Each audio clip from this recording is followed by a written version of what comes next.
মার খেলাম, ক্ষত হলো, ঔষধ খেলাম, ক্ষত চলে গেল। কিন্তু আমি যদি তোমাকে ছেড়ে চলে যেতাম, আমার বুকের ভিতর যে ক্ষত হতো সেটা তো ওষুধ খেলে যেত না, সায়না। আবার ট্যারামি করো না তো। ভাইয়া যদি তোমার উপর আবার খেপে, তোমার কিন্তু এবার রেহাই নাই। মারুক, তোমার ভাইয়ের মার খাওয়ার জন্য আমি প্রস্তুত, কিন্তু তোমাকে হারানোর জন্য আমি প্রস্তুত। হারাতে তোমাকে হবে, কারণ ভাইয়ার বিরুদ্ধে কি আমার পক্ষে কোনো কিছু করা সম্ভব না। আর ভাইয়া কোনো দিনও তোমার সাথে আমাকে বিয়ে দেবে না। কেন দেবে না? হ্যাঁ বলো, কেন দেবে না? সমস্যাটা কোথায়? আচ্ছা, আমি একটা জিনিস বুঝি না, একটা ছেলের ফ্যামিলির যখন কোনো কিছু না থাকে তখন ওই ছেলেটাকে বিয়ের জন্য যোগ্য মনে করে না মেয়ের ফ্যামিলি, তখন বলে না এই ছেলের কাছে মেয়ে বিয়ে দিব না। একটা ছেলে যখন অনেক কিছু থেকে যায় তখন সেই ছেলেটাকে যোগ্য মনে করে না, বলে এই ছেলের কাছে মেয়েকে দিব না। মেয়েকে তাহলে দিবে কার কাছে আমাকে বলো?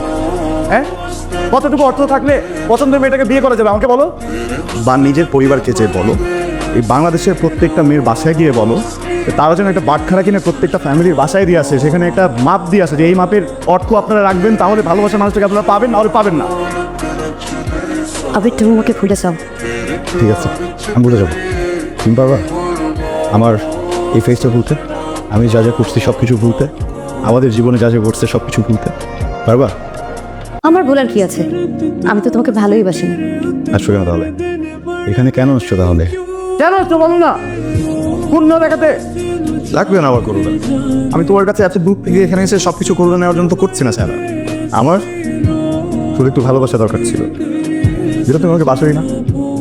সমস্যা নাই, আমি জানি তুমি আমাকে ভালোবাসো, সবাই জানে তুমি আমাকে ভালোবাসো না। ওকে, তুমি যাও এখান থেকে। যাও না, যাও। যাও। আবির শোনো, আমার তোমাকে যা বলার ছিল সব বলছি, আর কিচ্ছু বললাম নাই তোমাকে।